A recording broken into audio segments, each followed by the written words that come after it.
All right, how's everybody doing?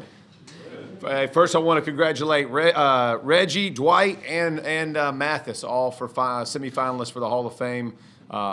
Might have a little bias, but I hope all three make it. Be a heck of a time in Canton. So, yeah, I wish them all the best. Congratulations to those guys. Obviously excited about getting back to the field today, back to practice, getting ready for Pittsburgh, and then finally, because we won't see each other, happy Thanksgiving to each of you and your families. Hope you guys have a fantastic time. Really be grateful and thankful for all the blessings we all have. So, and from there, we'll crank it up. Jeff, I think you guys worked out some tight ends earlier this week. Is that Jelani health situation or more to do with the group overall? Yeah, I mean, I think just from Jelani being down, just making sure we have enough bodies. Jelani, hopefully he'll be back this week, and he's working towards that. So, but yeah, just overall sheer numbers, practice, all of it, just the count of the reps. Jeff, you played in a lot of primetime games. Can you talk about just how important it is for the team to embrace that moment, but also try to get a win here on Monday? Oh, listen, how exciting is this, right? I mean, you're Monday night, the only show coming off of Thanksgiving weekend, playing the Steelers. I mean, anything that you can use for motivation, it's all there. So, no, I'm extremely excited about it, prime time, and we talked about it this morning. Just embracing the moment and having fun with it, appreciating it, and then performing at your best when you have these moments and opportunities. So it's a huge challenge. Obviously, Pittsburgh brings its own set of battles here, but the extra motivation of a Monday night game is always special. They struggled, but that pass rush is humming.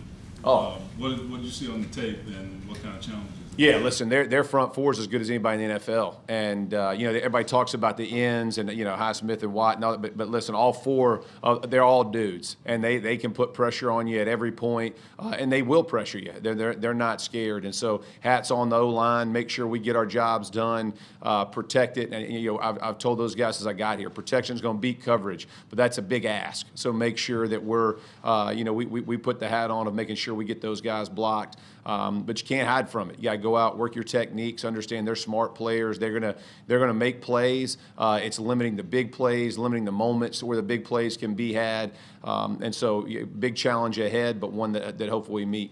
Jeff, sort of along that line, you said the last couple of days that with Bernie at left tackle, you're just going to play him and let him go through the growing pains. What goes into the decision just to say he's got to play?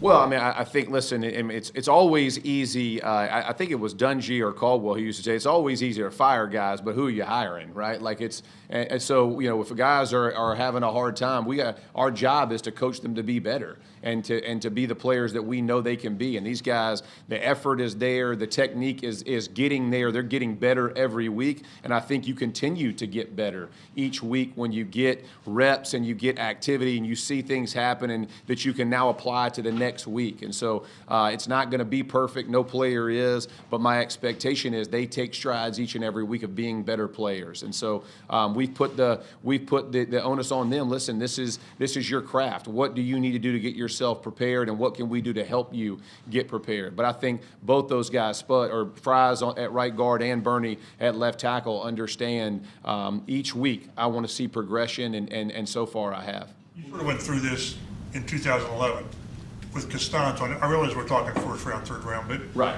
So you guys kind of went with AC and said, grow into the position? Yeah, and listen, like I tell people all the time, offensive lineman, you're never going to be highlighted for the good that you do, right? And there's some really good plays that he has, and there's some things that he does exceptionally well that will never get noticed. But you're always going to get noticed for your negative plays.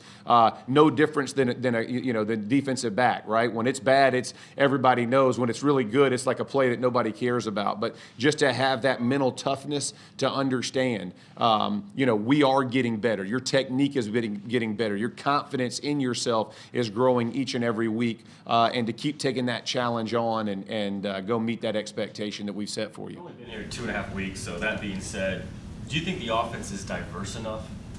And a lot of things go into this, right? Protection, you don't try a lot of vertical shots. and you run a lot on first and second down. Do you feel like you need to mix it up? And that being said, you also need to protect better to try that, right? Yeah. I mean, I think all of it goes together, right? Is that, you know, from the shots perspective, you got to make sure your protection is in sync. From a running perspective, we want to be a physical football team that sets the tone and the tempo from running the football.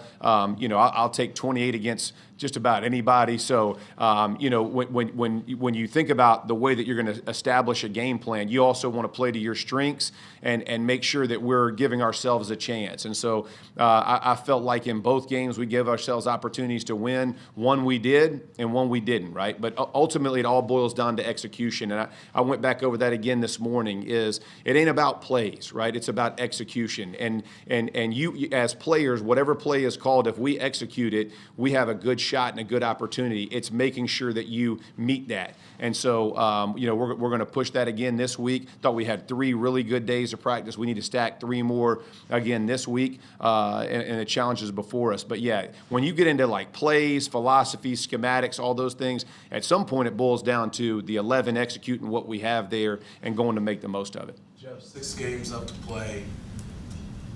I know you guys might talk about must win, but being around the veteran guys, you play in the league, do the veteran guys feel like, hey, it's like now or never, we're going to try to figure out a way to try to get some postseason somehow? I sure hope so. I sure hope they feel it all, right, AC? Like that's the way I see it. They're all must win. When I got here, you know, they're all must win. So yeah, when you're staring at where we are and trying to make a push, but again, the process matters and the way that we're going about it matters. And that's kind of what I've been preaching to the guys, is that it's being able to transfer what we're doing on the practice field to the game field and that execution coming to life there. Because at every point in the game, it's going to become a must right in the moment. And so I think guys have done a good job of understanding it. The wins will take care of themselves. We got to make sure we're taking care of the process to get ourselves there. How have you seen Mo Cox sort of adapt to what he's had to do more in protection than receiving? Has he handled it pretty well? Absolutely. He's a full team player. He understands, hey, listen, this is a need for our football team right now. He'll step in and do it. And again, and to Zach's point, you know, being able to do that and then give somewhere else to get him some more shots. Like we take all that into consideration. So you hope when guys are doing what little skill, because I like to call offensive line big skill, but little skill guys, you know, when they're doing dirty work, you want to also, you know, pay that off on the other side. So it's just finding our opportunities to highlight him as well. Do you feel you guys do need to tap into more stuff down the field from a passing game standpoint? Listen, if we can take shots, let's take them. I'm all about trying to attack wherever we can, whatever's going to make the most sense. Again, games dictate that, risk reward dictates all those things. So you know, I think it's easy when we're all sitting back looking at it to go, oh, I would have taken a shot there. You take in the score, where we are, what's happening, the flow of the game. I think all of those things come into play. But yeah, listen, anytime we can take the top off, I'm in favor. I tell Reggie, anytime we feel good about it, let's make that happen. What has it been like to, I guess, find that balance of like leading and teaching? Because it sounds like you enjoy teaching certain aspects of, you know, your passion is the offensive line.